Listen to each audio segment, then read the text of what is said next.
세 개의 달력이 있습니다. 음력이 있고 양력이 있고 교회력이 있습니다. 우리의 세시풍속은 음력을 따르고요, 우리의 일상생활은 또 양력을 따릅니다. 우리 교회 신앙생활은 무엇을 따라갈까요? 교회력, 그리스도 예수의 탄생과 생애와 죽음을 중심으로 해서 교회력이 작성되어졌는데 그 교회력을 따라갑니다. 음력 명절 중에서 최고의 명절을 꼽으라고 하면 설날과 추석이 있습니다. 한 해의 농사를 끝내고 오곡을 수확하는 시기인 음력 8월 15일에 지키는 추석은 더도 말고 덜도 말고 한가위만 같아라 라고 하는 속담이 있을 정도로 가장 풍성한 명절입니다. 우리 민족은 고대로부터 음력 8월 15일을 한가위라고 부르며 추수를 감사하고 조상의 은덕을 기리는 큰 명절로 지켰습니다. 음력 8월 15일은 양력으로는 9월에 찾아오는 경우가 많지만 윤달이 끼어 있는 해에는 10월에 찾아올 때도 있습니다.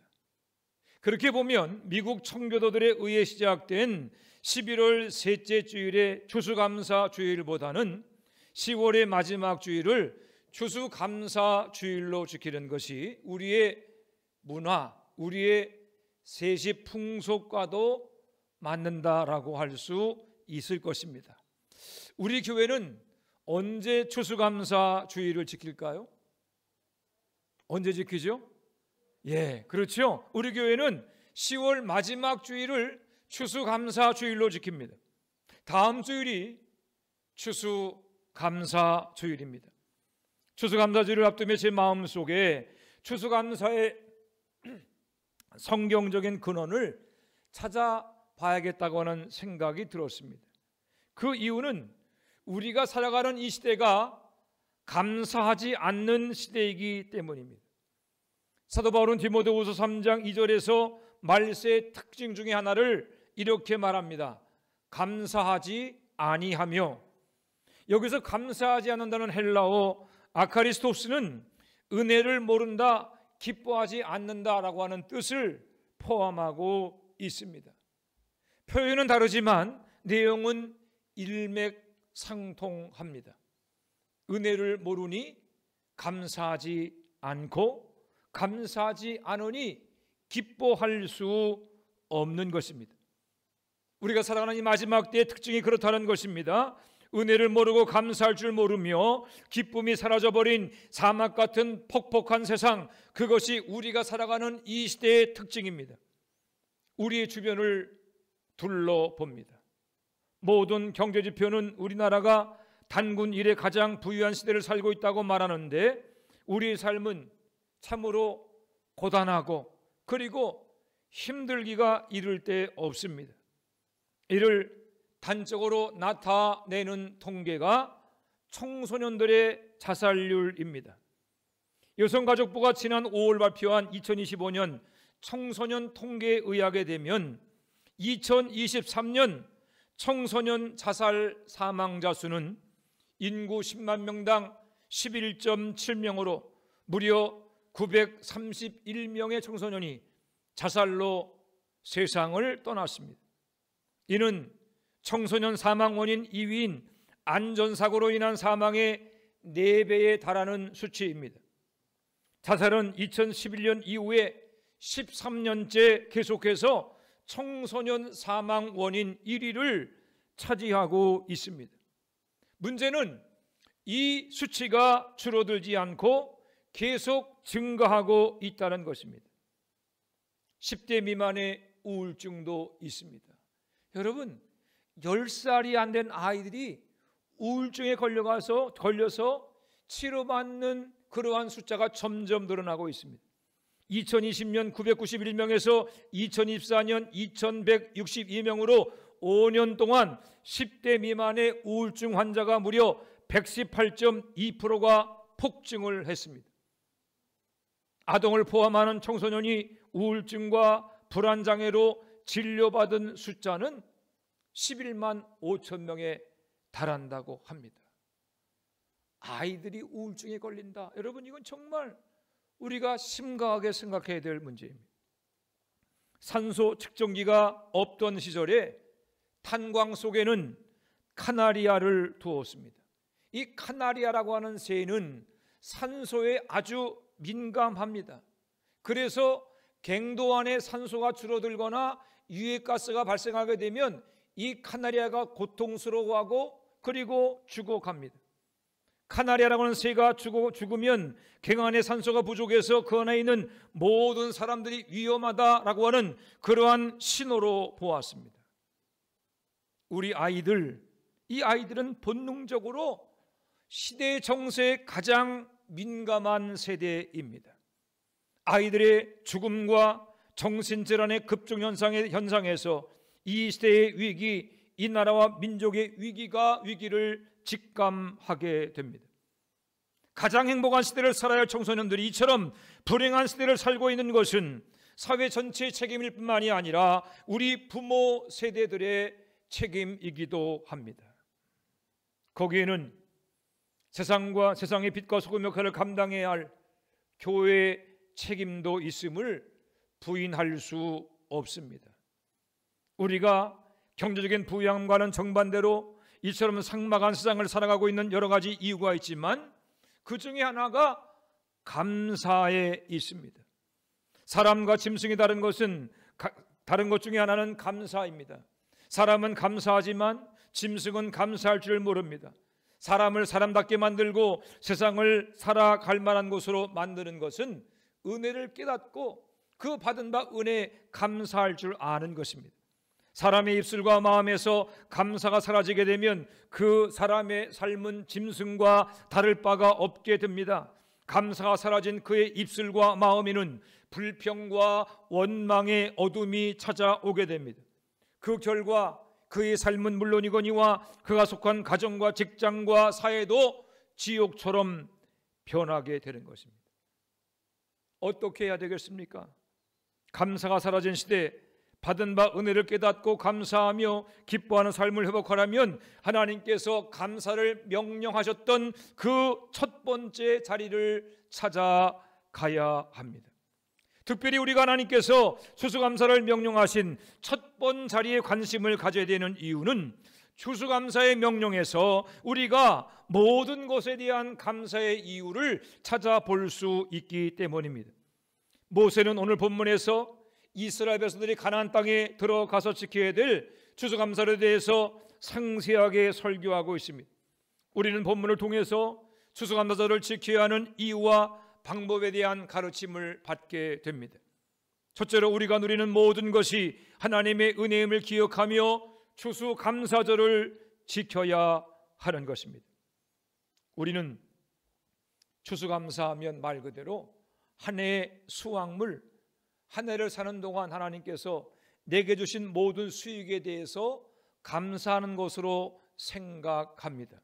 물론 그것도 추수감사의 의미이긴 하지만 오늘 본문은 추수감사를 좀 더 넓게 확대하고 있습니다. 모세가 지금 이스라엘 백성들에게 설교하는 곳은 아직 가나안 땅이 아닙니다. 가나안 땅을 12km 정도 눈앞에 둔 모압 평지입니다. 1절에서 모세는 가나안 땅에 들어가면 어떻게 할 것인가를 이야기합니다. 5절에서 모세는 이스라엘 백성들이 애굽 땅에 도착하기 이전의 일과 애굽 땅에서 노예가 되었던 사건을 이야기합니다. 7절 8절에서 어떻게 하나님께서 이스라엘 백성의 수장들을 애굽의 노예에서 해방시켰는가를 이야기하고 있습니다. 다시 말하면 모세의 설교에는 과거와 현재와 미래가 다 포함되어져 있습니다. 방랑하던 아람 사람에 불과했던 조상들을 애굽에서 번성케 하시고 애굽 왕에게 노예 생활하던 이스라엘 백성들을 구해내신 하나님, 이것은 이스라엘이 받은 과거의 은혜입니다. 광야 40년의 긴 여정을 통해서 이스라엘 백성들을 이곳 모압 땅까지 인도하신 하나님, 이것은 현재 누리고 있는 은혜입니다. 이제 하나님께서 이스라엘 백성들에게 기업으로 주실 가나안 땅에 들어가면 하나님께 토지소산의 만물을 드리며 받은 바복을 감사하며 즐거워하라. 이것은 앞으로 이스라엘 백성들이 받을 그러한 은혜에 대한 감사입니다. 모세는 특정한 시대, 특정한 상황을 택하여 감사하라고 명령하는 것이 아닙니다. 너희의 수장 때로부터 오늘에 이르기까지, 그리고 머지않아 너희가 소유하게 될 가나안 땅의 삶까지, 너희의 과거와 현재와 미래가 다 하나님의 은혜로 된 것이기 때문에 그 모든 은혜를 기억하며 추수감사절을 지키라고 말씀한 것입니다. 여러분, 그렇습니다.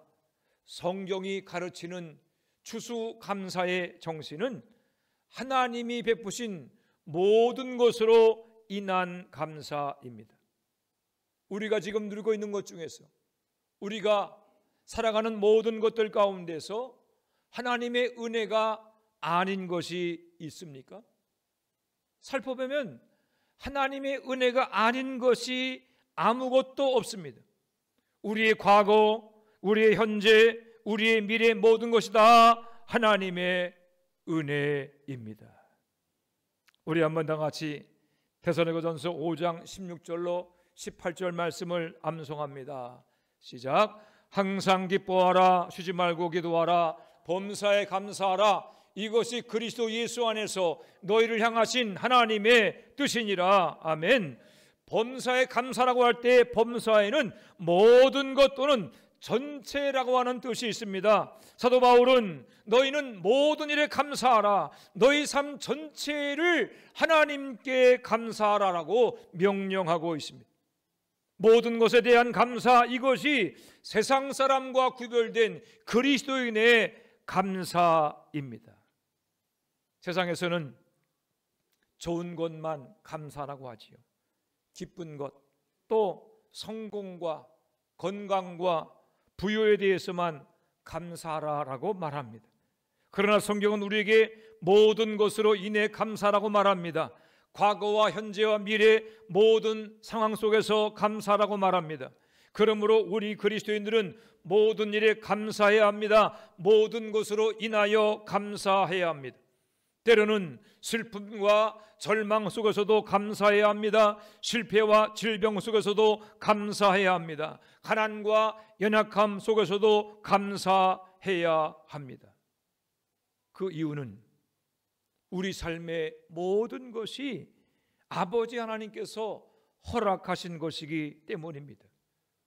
우리의 눈으로 보기에는 실패요 질병이며 슬픔과 절망이며 가난과 약함이지만 하나님은 능히 그 모든 것으로 우리를 유익하게 만드시는 분이심을 믿기에 우리는 과거와 현재 미래 그 모든 것으로 인해서 감사할 수 있는 것입니다. 우리 삶의 주인은 하나님이십니다. 우리 생사복을 주관하시는 분도 하나님이십니다. 하나님 아버지는 우리 자신보다 우리를 더 잘 알고 계십니다. 그 하나님 아버지께서 우리를 얼마나 사랑하시는지, 우리를 죄와 죽음과 지옥에서 구원하기 위해서 독생자 예수님의 생명을 십자가의 대속의 제물로 내어주셨습니다. 우리에게 성령을 보내서 완악한 마음을 열어주시고 예수 구원의 복음을 믿게 했을 뿐만 아니라 우리를 하나님의 자녀로 삼아 주셨습니다. 그러므로 우리의 과거, 현재, 미래, 우리의 구원과 장차 받을 영원한 천국, 이 모든 것을 바라볼 때 우리 삶 전체가 하나님의 은혜임을 고백하지 않을 수 없습니다. 믿음의 눈으로 보면 은혜 아닌 것이 없습니다.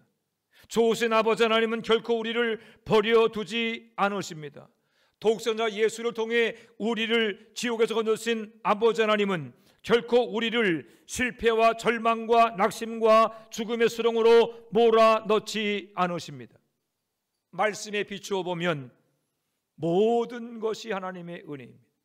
우리의 삶이 하나님의 손에 있는 한 우리의 과거, 현재와 미래는 하나님의 선의로 가득 차 있습니다.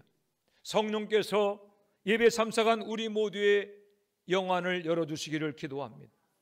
세상의 눈으로 발견할 수 없는 하늘의 기쁨과 하나님의 은혜를 우리의 과거와 현재와 미래의 모든 삶을 통해 발견하고 깨닫게 하시기를 기도합니다. 그리함으로 예수 안에 있는 우리의 삶, 오늘 우리가 누리는 모든 것이 하나님의 은혜임을 깨닫고 기쁨으로 감사로 추수감사를 드리는 여러분이 되시기를 주님의 이름으로 축원해 드립니다. 두 번째로 마음과 뜻과 정성을 다한 감사의 물을 드림으로 추수감사절을 지켜야 할 것입니다. 모세는 가나안 땅을 목전에 둔 이스라엘 백성들에게 추수감사절을 어떻게 지켜야 하는지 그 구체적인 방법을 가르쳐 주고 있습니다. 우리 다 같이 신명기 26장 2절 말씀을 함께 읽어보겠습니다. 신명기 26장 2절 말씀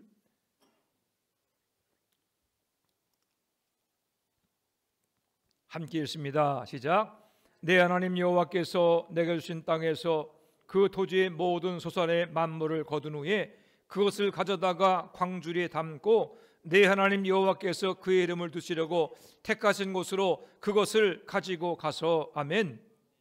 이 말씀에서 우리가 주목해 봐야 할 것은 소산의 만물을 광주리에 담아 택하신 곳으로 가서 드리라는 것입니다. 소산의 만물은 농사를 지어 거둔 첫 열매입니다. 민수기 18장 12절은 첫 소산을 제일 좋은 기름과 제일 좋은 포도주와 곡식이라고 했습니다. 그러니 소산의 만물은 첫 열매일 뿐만 아니라 가장 좋은 열매를 뜻하는 것입니다. 그뿐만이 아닙니다. 만물을 드린다고 하는 것은, 첫 열매를 드린다고 하는 것은 나의 모든 소유가 하나님의 것임을 인정하는 신앙의 고백이기도 합니다. 하나님이 내 삶의 주인이십니다. 내 소유의 주인이십니다. 이러한 신앙의 고백을 만물을 구별하여 드림으로 인정하는 것입니다. 그 다음은 만물을 드리되 광주리에 담아서 드리라고 했습니다. 광주리에 담아 드리라고 하는 것은 아무렇게나 예물을 드리지 말고 정성을 다하여 드리라는 것입니다. 우리가 누구에게인가 선물을 할 때 그냥 달랑 선물만 가지고 가지 않죠. 어떻게 합니까? 그 선물을 예쁘게 포장을 합니다. 내가 직접 포장지 사서 포장하거나 그렇지 못하면 포장하는 곳에 가서 포장을 잘 해달라고 이야기를 합니다. 여러분, 어차피 선물을 보려면 포장을 뜯어야 하지요. 그러니까 어떤 분들은 말합니다. 아이, 포장 뜯을 건데 뭐하러 포장을 합니까? 그냥 갖다 주면 되지. 그렇지 않습니다. 여러분, 포장 잘하는 것은 드리는 사람의 정성의 표현입니다. 잘 포장해 선물을 주면 받는 사람은 선물도 선물이지만 그 포장을 보는 순간부터 감동합니다. 이렇게 예쁘게 정성껏 포장해 왔구나, 감동을 하죠. 하나님께서 만물을 광주리에 담아 드리라고 하는 것은 정성도 함께 담아 드리라는 것입니다. 이렇게 잘 구별해서 광주리에 담은 감사의 예물을 택하신 곳에 가서 드리라고 말씀했습니다. 여기서 택하신 곳은 이스라엘의 유일한 중앙 성소를 뜻합니다. 다윗의 성전이 세워진 다윗 이후에 솔로몬 성전이 세워진 이후에는 성전이 감사의 예물을 드리는 유일한 곳이 되었습니다. 이렇게 감사 예물을 드릴 장소까지 정하신 이유는 이방 민족의 추수감사, 우상 숭배와 구별하기 위함이었습니다. 이방 민족은 여러 곳에 신당을 만들었고 자주 그것을 바꾸었습니다. 뭔가 대단한 것 앞에서 빌기도 했습니다. 그런 우상 숭배는 인간의 종교성을 만족시키려는 것입니다. 이런 온갖 우상 숭배로부터, 자기 생각대로 방법대로 소견대로 그렇게 섬기는 것으로부터 하나님의 신앙을 지키기 위해서 하나님은 정한 곳에 가서 감사의 제물을 드리라고 말씀한 것입니다. 감사의 예물을 드리는 방법을 정리합니다. 하나님이 내 인생의 주인 되시며 내 삶의 모든 것이 하나님께로부터 왔음을 인정하는 신앙 고백을 담아 가장 좋은 열매를 정성껏 하나님께 드리되 하나님이 정하신 곳으로 가서 드려야 합니다. 모세의 명령을 오늘의 상황에 맞도록 바꾸면 어떻게 되겠습니까? 추수감사 예물을 드릴 때는 우리를 구원하신 아버지 하나님의 은혜를 기억하여 최선을 다해 가장 좋은 예물을 준비하여 감사함으로 주님의 몸된 교회에 드려야 하는 것입니다. 그래야만 되는 이유는 추수감사 예물을 받으시는 하나님께서 우리에게 그렇게 지키라고 모세를 통해서 명령해 주셨기 때문입니다.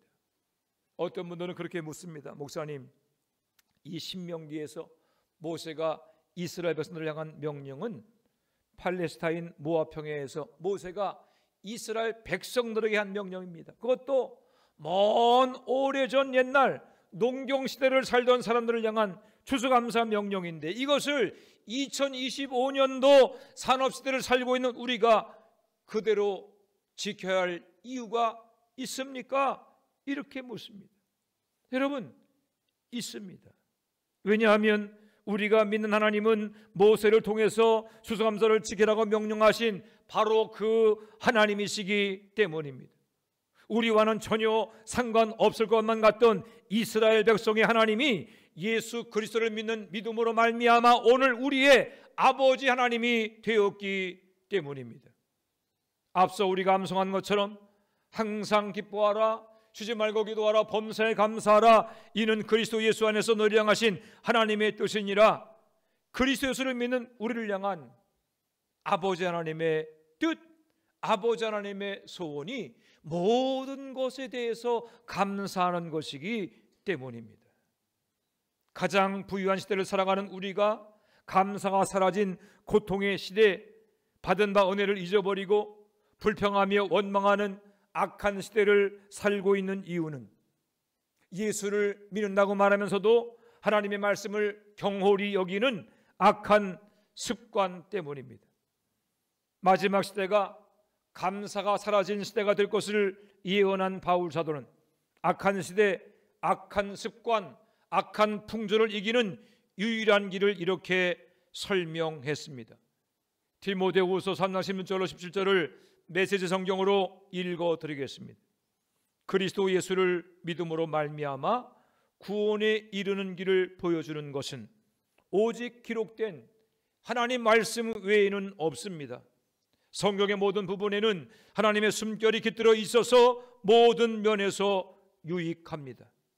우리에게 진리를 보여주고 우리의 반역을 드러내며 우리의 실수를 바로잡아주고 우리를 훈련시켜 하나님의 방식대로 살게 합니다. 우리는 말씀을 통해 온전해지며 하나님께서 우리를 위해 마련하신 일을 이루어 가게 됩니다. 아멘. 진정으로 감사가 넘치는 복된 인생을 살려면 말씀에 순종해야 합니다. 내 생각과 경험, 세상의 풍조를 따라가던 것을 회개하고 성경의 가르침을 따라가야 합니다. 감사의 명령에 순종하며 감사의 방법도 지켜야 합니다. 하나님께서 우리 모두에게 감사의 명령에 순종할 수 있는 믿음을 주시기를 기도합니다. 하나님께서 과거와 현재와 미래 우리가 인생을 살아가는 동안에 베풀어 주셨고 지금도 베풀고 계시며 장차 베푸실 모든 은혜를 기억하며 최선을 다해서 가장 좋은 예물을 준비하여 하나님이 정하신 곳 주님의 몸된 교회에 감사의 예물을 드릴 수 있기를 바랍니다. 그리함으로 다시금 우리 입술과 마음의 감사가 회복되고 기쁨이 넘쳐나므로 우리의 삶과 가정과 사회가 살아갈 만한 아름다운 곳으로 변화되는 큰 은혜가 임하게 되기를 바랍니다. 그뿐만이 아니라 회복된 감사를 통해서 신명기 26장 19절에 기록된 모든 민족 위에 뛰어나게 하사 찬송과 명예와 영광을 삼으신다고 하는 놀라운 축복을 마음껏 받아 누리는 화천지열교 성도가 될 수 있기를 우리 주님의 이름으로 축원해 드립니다. 기도하겠습니다. 하나님 은혜와 사랑을 감사합니다. 죄로 주고 마땅한 저희들 하나님께서 독생자 예수의 보혈로 구원하여 주시며 하나님의 자녀를 삼아 주시며 마땅히 이 인생을 살아갈 길을 성경을 통해 가르치심을 인하여 감사를 드립니다. 아버지 하나님, 모압 평지에서 이스라엘 백성을 향해서 이렇게 감사라고 명령한 주님의 말씀을 우리가 들었사오니 우리 또한 그 명령대로 하나님 감사하며 살아가는 저희들 되게 하여 주시옵소서. 우리에게 베풀어 주신 과거의 은혜와 지금도 베풀고 계시는 오늘의 은혜, 장차 베푸실 미래의 은혜를 깨닫고 기억하며 마음과 뜻과 정성을 당하여서 아버지 예물을 준비하게 하시고 몸된 교회 드님으로 말미암아 하나님이 기뻐하실 만한 그러한 감사가 우리의 삶 가운데 차고 넘치게 하여 주시옵소서. 그리함으로 아버지 하나님 메마른 심령의 감사가 회복되게 도와주시옵시고, 은혜를 깨닫고 기뻐하며 감사함으로 말미암아 우리의 심령의 천국이 임하게 하시고, 우리의 가정과 사업 속에 또 우리 사회 속에 이 나라 민족에 하나님 나라가 임하게 되는 놀라운 축복이 있게 하시며, 모든 어둠이 물러가며 불평과 원망이 떠나가며 악한 마귀의 권세가 무너지는 하나님이여 놀라운 승리가 있도록 역사하여 주옵소서. 감사드리며 예수님의 이름으로 기도해 싸움나이다. 아멘.